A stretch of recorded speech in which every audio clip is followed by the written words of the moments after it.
How's your hammer, everybody? I'm PTDevil, and welcome to another episode of The Deck Doctors. In this series, we'll be looking at some of the most unplayable archetypes in the whole game, figuring out why they're so bad, and designing some new support to help make them playable. The process we'll be using is examining what it is they do, diagnosing what their problems are, and prescribing a treatment for them to be less awful.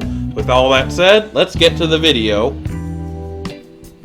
Now look, I'm fully aware that if I actually made the claim that dangers were bad, that I would be justifiably crucified at my next Tuesday locals. However, this isn't archetype archive or anything stupid like that. This is Deck Doctors, so we have to take a look at how the entire deck functions. And the danger deck, I'm sorry to say, is not bad so much as it is non-existent. The reason for this, if you've been living under a rock for the last year, is that the core effects of the danger monsters are so easy to use and abuse that, much like kaijus, playing them the way they were intended to be played is an objectively worse game plan. You would be hard-pressed to find a deck that wouldn't benefit from these cute little cryptids, yet they themselves aren't much to speak of on their own. Yes, I'm aware that this means that we're coming off of the first archetype not to have a pot G in it, to one where every single card is one. Why that is will soon become immediately obvious. Also, I feel like I need to point out that it's not actually supposed to be pronounced danger, but rather danger! If your opponent does not pronounce it this way, you now have my full permission to slap the shit out of them until they do.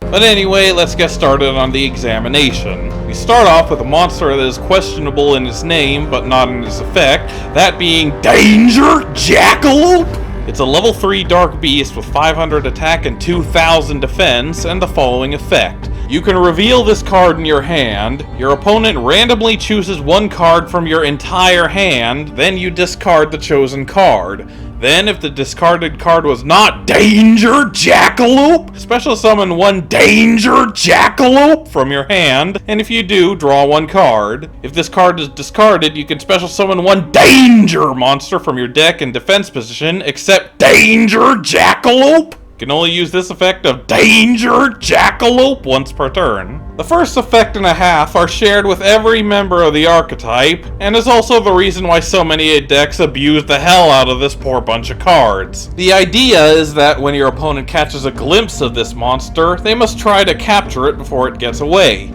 If they fail, they soon find themselves, well, in danger. However, the way the scenario was designed quickly led to this archetype becoming an easily abusable consistency engine that any and every deck can take advantage of. A non-once per turn draw effect with only some minor luck gating restrictions that also gives you a free body for your troubles and has some contingency if you lose the gamble means that there's almost no downside to using them. It also means that every single member in the archetype is effectively an upstart goblin and a cyber dragon rolled into one. Alternatively, if it gets discarded by its own effect or that of another danger monster, or simply as regular discard fodder, you get another beneficial effect to use at your leisure. In Jackalope's case, this is one of the better ones the archetype has to offer, being able to place a monster on board regardless of whether or not the opponent catches it. This is also why this is one of the 3 monsters on the semi-limited list due to being able to maintain consistency regardless of the luck factor. This is also true of the next monster on the list, Danger Tsuchinoko, better known as Danger Noodle to the less informed. It's a level 3 reptile with 1300 attack and no defense, and its discard effect lets you special summon itself from the graveyard. A much more direct representation of Jackalope's effect, Danger Noodle here can simply escape if the opponent catches it and hit the field no matter what happens. While this is still one of the better effects, it slightly pales in comparison to Jackalope since the latter can replace itself with any other danger monster, which is slightly more useful since it can set up more varied extra deck plays. Nevertheless, you're going to want to max out on this one too. The next monster is Danger Chupacabra. It's a level 4 fiend with 1500 attack and 400 defense, and its discard effect lets you special summon a danger monster from your graveyard other than itself. In a similar vein to the last two, this one is also designed to guarantee a body on board. However, this one is slightly worse in that it needs setup in order to work. Granted, it's set up that happens naturally by letting the deck do what it's supposed to do, but as a first turn option, it pales in comparison to Jack or Snake due to often requiring resources to set up first. In a pure danger deck, run as many as you can, but as an engine, it's not really worth it unless you need specifically Fiends or level 4s. The next monster is Danger Mothman! It's a level 4 insect with 1800 attack and 400 defense, and its discard effect lets both players draw and discard one card. In a deck based entirely around doing both, you can never have enough of either. While it does help your opponent as well, it's a drawback that's well worth the risk considering that you can control which card to discard, meaning that you can activate whichever danger effect you have available to at the time. Run as you please. By far their best monster is Danger Nessie!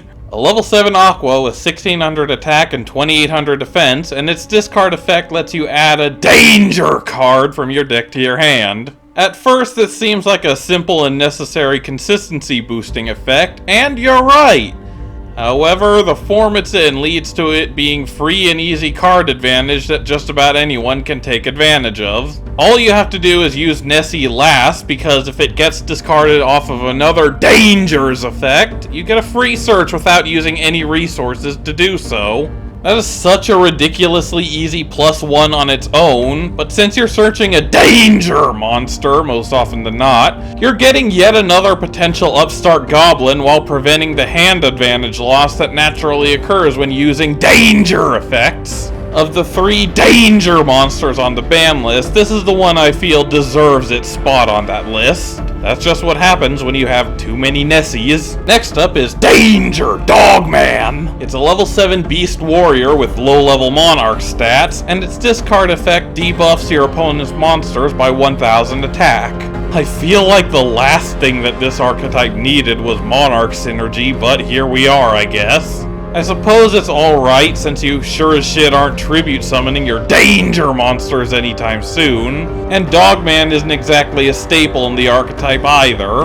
Granted, it fits well with the beatdown theme of the deck, but since nobody plays said deck, it's a one-off at best with similar reasons to Chupacabra. But if you happen to be looking for some more consistency to your Monarch deck, feel free to add a couple of these. Heaven knows everybody else is abusing the crap out of this archetype.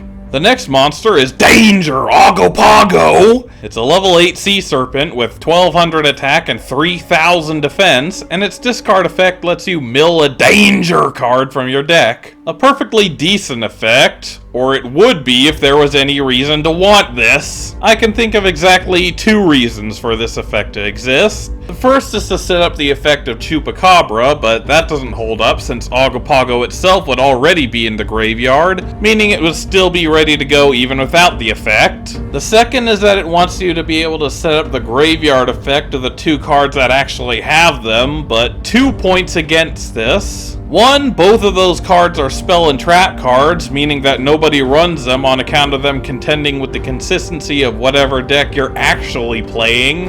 And 2, both effects are exactly the same and not worth going out of your way to use, since it's essentially the same effect as Mothman without being able to get the regular danger effect that comes with running the latter. Nevertheless, it's a decent budget option if you find yourself short on high-level danger monsters, since they can be used as link material for Chaos Soldier to consistently get him out with all effects. The next monster is Danger Thunderbird! Ironically, not the reason why Danger Thunder Dragons got as powerful as they are. It's a level 8 winged beast with 2800 attack and 2400 defense, and its discard effect lets you pop a targeted set card your opponent controls. Well, it's better than Ogopogo, but that's not exactly a high bar to clear. Needless to say, this is a very situational effect in today's metagame, limited only to certain matchup or side deck cards. But it is still a high-level danger monster and the second highest attack in the archetype, so it's not like there's no reason to run it, but I wouldn't max out on it. The last monster is Danger Bigfoot, also known as You Had One Job Konami, the card. It's a level 8 beast with 3000 attack and no defense, and its discard effect lets you pop a targeted face-up card your opponent controls. A much better card than the last few, Bigfoot is basically the poster boy for the archetype. First of all, it's the danger monster with the highest attack, so it's the closest thing they have to an actual boss monster. But beyond that, the effect itself is so simple and easy to use that it's more versatile than the other dangers. It's bound to be live more often than Thunderbird too, so it's got that going for it as well. Run 2 or 3 of these. Their first spell card is Danger Response Team.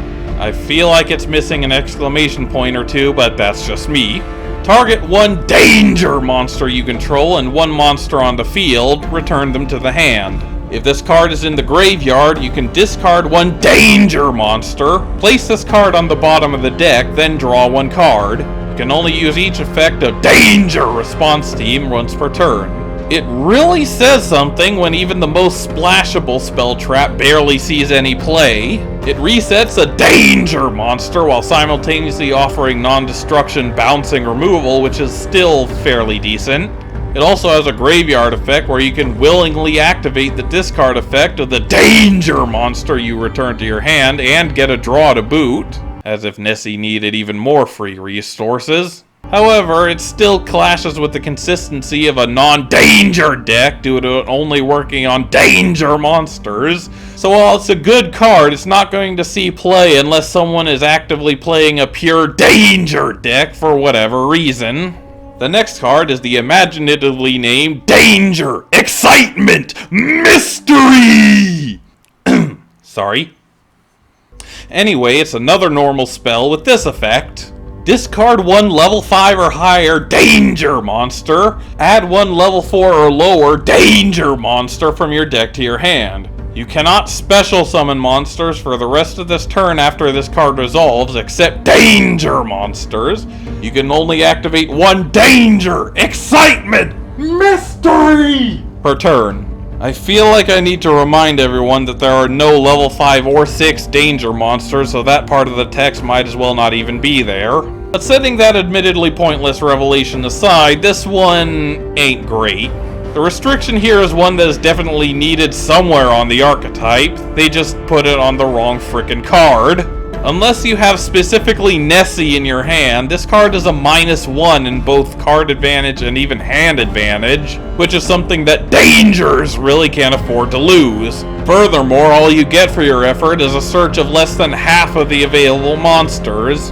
Granted, 3 of them will guarantee a body on board given how it sets up the graveyard for Chupacabra, but even then you're still effectively locked out of the extra deck for the time being, so that body isn't going to help you out much. Maybe if there's some new danger support on the horizon, this one might be worth running, but for now you'll have to settle for the prescription to decide this card's fate. Next up is a monument to Konami's horrendous naming conventions, that being Danger Feats of Strength. I'm normally a lot more tolerant of Konami's pun game, but this takes it about 3 steps too far even for me. Anyway, it's an equip spell that gives the equipped danger monster 800 attack, prevents it from being destroyed by card effects, and lets it make up to 2 attacks on monsters during each battle phase. Not only is the name a crime against humanity, but it doesn't even have the benefit of being a good card either. I know I said that pure dangers needed an inherent win condition, but I really don't think this is the way to go about it.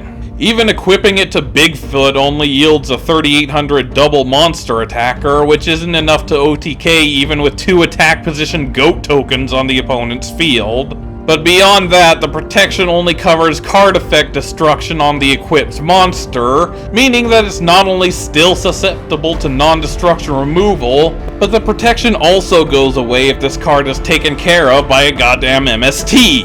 Just don't bother with this one unless you plan on annoying your opponent into quitting due to the horrendous pun. Their first field spell is Realm of Danger. Your opponent cannot target danger monsters you control with card effects during the turn they are special summoned. Once per turn, you can target 1 danger monster you control. While you control that face-up monster and this face-up card, that monster can attack directly. Also, your opponent's monsters cannot target it for attacks, but it does not prevent your opponent from attacking you directly. This one is almost identical to the last one in terms of how it's used, and I would only say it's better by virtue of it simply being a field spell. Targeting protection is a lot better than destruction protection in most cases. But while it does affect more than one monster at a time, it only lasts for the turn the monster is summoned, which, unless you're being cheeky with some of the trap cards, isn't going to do much since it only lasts during your turn. The direct attacking and battle protection are nice as well, but again, it's easily taken care of by a single piece of spell and trap removal. This one may not have the meme potential of the last one, but if you absolutely have to run one of these, I would pick this one. The next card is one that didn't exist at the time I started writing this script, that being Danger Disaster. It's another field spell with this effect. When a danger monster you control is destroyed by battle by your opponent's monster, you can destroy that opponent's monster. You can banish 3 danger spell or trap cards with different names from your graveyard. You cannot special summon monsters except danger monsters for the rest of this turn. Also, destroy all cards on the field. You can only use this effect of Danger Disaster once per turn. Well, it's definitely better than the last field spell, but the competition wasn't exactly fierce if you catch my meaning. This is the first time I've seen anything even closely resembling a win condition in this archetype, but even then it all boils down to a single board nuke effect that requires 3 very specific cards to use. I'm sure Thoughty Boy would be proud. The Revenge Pop effect is just there. It's not going to do anything to advance the game state unless you're actively planning on crashing a few noodles into your opponent's monsters. But the board nuke actually leaves the opponent open to a potential OTK considering this deck's ability to swarm the field. Mind you, there does seem to be a surprising lack of overall power in the archetype considering the 4th highest attack is Mothman. Let that sink in. So you may need to have some very specific monsters in hand in addition to setting up the effect to begin with. Also, I have to admire any card that is willing to even attempt to synergize with that god-awful equip spell. Hopefully this one will be released stateside soon so we can see how this will affect the deck. Things finally get really interesting with their first trap card. Draw 3 cards, then discard 2 cards, including at least 1 danger card. Or, if you have no danger cards in your hand, show your entire hand and shuffle it into the deck. You can only activate 1 danger zone per turn. Honestly, the worst thing about this is that it's simply a trap card, and even that can be a plus at some times. The power of an archetypal graceful charity in a deck based entirely around drawing and discarding cards can never be understated. And with a high volume of danger cards in your deck, even blind alluring with this card is a risk well worth the effort. Yes, it is a little slow by nature of it being a trap card, but that also means you can trigger it during the opponent's turn to use the discard effects of certain danger monsters such as Bigfoot or Dogman to disrupt your opponent's plays as soon as they happen. If you happen to be running a small danger engine, then I wouldn't recommend it, but if you happen to have enough dangers in your deck to manage the risk, give it a try. The next trap card is You're in Danger! Reveal 3 danger monsters with different names from your deck. Your opponent randomly picks 1 for you to special summon, and you shuffle the rest into the deck. During the end phase, destroy that special summoned monster. You can only activate 1 You're in Danger per turn. Much like Ogopogo, this would be perfectly fine if there was a reason to want this. Getting a free body on board, especially out of the deck, sounds like a great idea at first. But 2 things about this one. 1, having the danger monsters on the field is more of an afterthought in most cases, as they have no bigger boss monsters, or really a benefit to keeping them on the board at all. These monsters would be better served in your hand rather than on the field. I guess you could combine this card with Response Team to bounce an opponent's monster and get a danger into the hand, or even the equip to keep the monster from being blown up during the end phase. But that brings up the other problem with this card. Setting aside the fact that this only really works well with other very specific cards, none of which are really staples in the deck, because this is a trap card, this needs to be set and survive your opponent's turn in order to make any use out of it. There's really no benefit to using this on the opponent's turn, other than maybe blocking an attack or 2. So having to wait to be able to even use this is a really big ass pull that this deck really can't afford to deal with. I wouldn't run this one just yet, but keep an eye out for new support that can make running this thing worthwhile. And the last card is Second Expedition into Danger! It's a continuous trap with this effect. Discard one card, then target one danger monster you control. It gains 500 attack and defense until the end of the turn.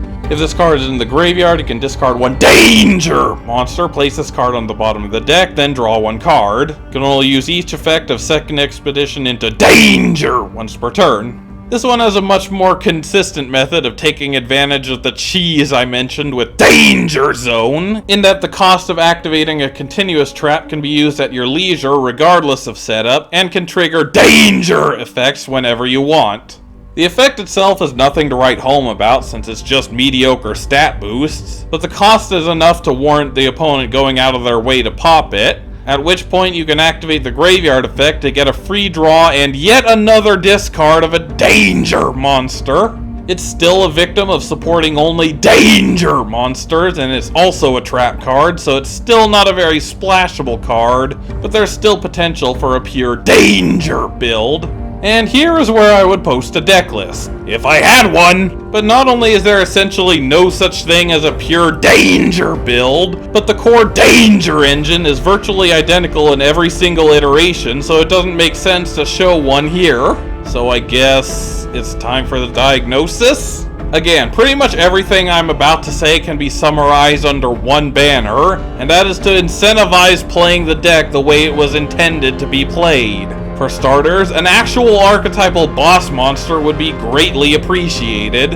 If you're going to lock yourself into the archetype, then you should have something more to work toward than a 3k vanilla beat stick.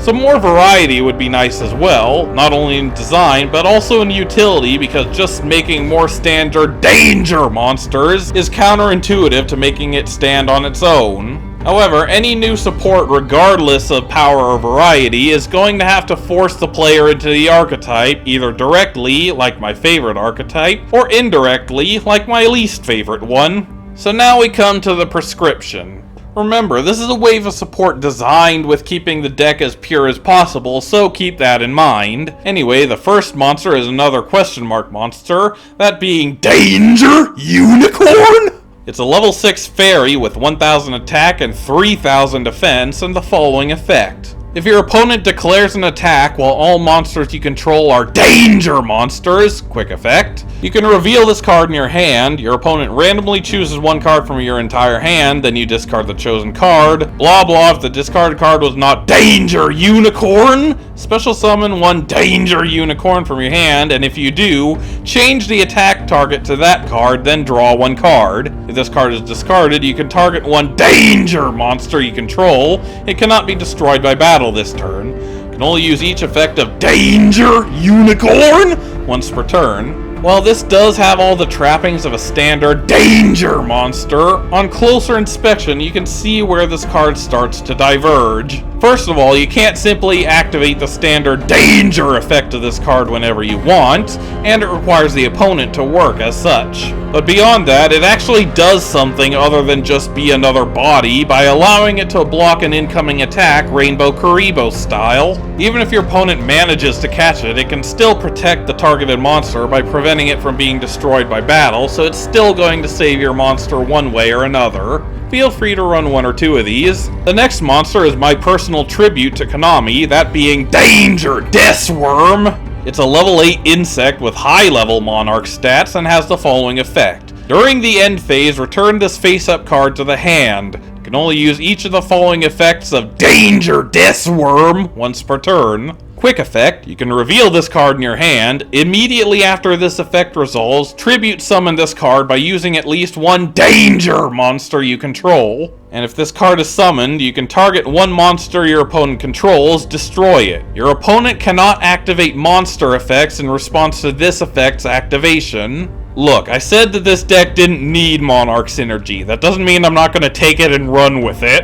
Nevertheless, this is a really interesting boss monster for the deck for several reasons. For one, this card forgoes the traditional danger effect in favor of an easier summoning condition and a destruction effect that can't be negated by monster effects, which is where most negation comes from these days.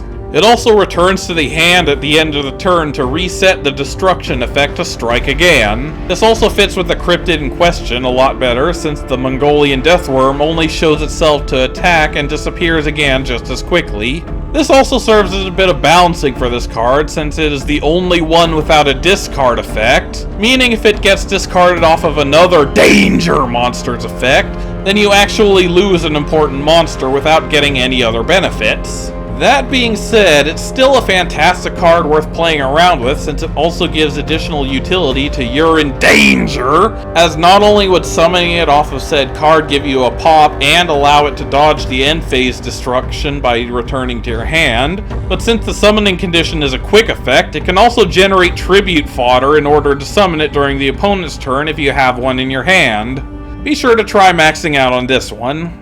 Their first extra deck monster is Danger Kraken! It's a level 10 Sea Serpent fusion monster with 2900 attack and defense, requires 2 or more danger monsters with different names as material, must be fusion summoned or special summoned by tributing the above cards you control, in which case you do not use polymerization. This card can attack a number of times equal to the number of fusion materials used for this card's summon. You can discard one random card, then target one monster your opponent controls, negate its effects, then if the discarded card was a monster, that target loses attack and defense equal to the attack and defense of the discarded monster. You can only use this effect of Danger Kraken once per turn. Okay, there's actually a lot to unpack here. First of all, yes, the alternate summoning condition does count the tributed monsters as fusion materials, so the multiple attacking effect still counts them. I checked. It also pays homage to the danger monsters effects by making the discard effect a random discard. That effect also plays well into its own beatdown strategy, as not only does it negate the effects of the targeted monster, if you happen to discard a monster, it loses stats so that it can be run over much easier, and if you happen to discard a danger monster, you'll also get another effect off of that as well. Speaking of other danger monsters, the reason why this card only has 2900 attack was because Kieran was insistent on Bigfoot having the highest attack in this archetype, for whatever reason. And speaking of Kieran, this card was also supposed to have yet another effect, in the form of a full board wipe if this card were to be destroyed, but 2 factors led to it being cut from the finished product. One is that there simply wasn't enough room left on the card to fit another effect, but beyond that is also the fact that this is a fairly decent super poly target, which would make a revenge nuke effect a little too broken. Anyway, run 2 or 3 of these. The last monster is Danger Mokili Mbembe! Oof, that sounded a lot better in my head, I must admit. Anyway, it's a Link 3 dinosaur with 2500 attack and all down arrows, requires 3 danger monsters with different types as material, and has the following effect. You cannot special summon monsters except danger monsters. This effect cannot be negated. If you control a face-up monster that is not a danger monster, banish this card face down. If a danger monster is discarded, you can special summon that card to a zone this card points to. You can only use this effect of Danger Mokili Mbembe once per turn. This is the hardest archetype block in this wave, and for a good reason given how easily it can generate resources by creating a free +1 each turn. Said resources can be used to generate material for Kraken for an OTK, or just to fill the board with big beaters like Bigfoot or Deathworm for a more direct beatdown. And speaking of Deathworm, this can also provide some nice contingency for that card in case it gets discarded off of another danger monster's effect and continue to recycle it as needed. Again, run 1 or 2. Their first spell card is the continuous spell Danger Containment Breach. Each time a danger monster is discarded due to a danger card, place 1 capture counter on this card. If this card is destroyed, you can activate this effect. Until the end of the next turn, you cannot special summon monsters except danger monsters. Also, special summon danger monsters from your graveyard up to the number of capture counters that were on this card. During your main phase, you can destroy this card. Can only activate 1 Danger Containment Breach per turn. This one takes the entire theme of the deck and really spikes it into the frickin' end zone. Taking the theme of the opponent capturing the danger monsters, this one shows them escaping when their cages are destroyed, allowing you to flood the board with beaters and material for Kraken and Moki. It also comes with the risk that the opponent could trigger it themselves if they're too careless with their spell and trap removal, which causes it to be able to bite them in the ass with finding a bunch of huge beaters staring them down ready to tear out their sternum in the next turn. On the other hand, this also means that they could potentially trigger it early to prevent it from being too bad for them, so it's a bit more fair for an archetypal Soul Charge clone. Nevertheless, you'll want to max out on this one. The next card is Danger Unleashed! It's a quick play with this effect. Discard one danger card, then target one danger monster you control. Apply the following effect depending on the type of card discarded. Monster. It gains attack and defense equal to the level of the discarded monster times 100. Spell. It can make an additional attack during your next battle phase. And Trap. It cannot be destroyed by card effects. Also, your opponent cannot target it with card effects until the end phase. It can only activate one Danger Unleashed per turn. In terms of out-of-the-box utility, this is the most versatile of the new support. Getting 1 out of 3 effects based on the card you discard has a lot of potential benefits to play around with. The monster effect is the least impactful, but that's because, obviously, you're also going to get the discard effect of whatever you discarded unless you chose to discard Deathsworm for whatever reason.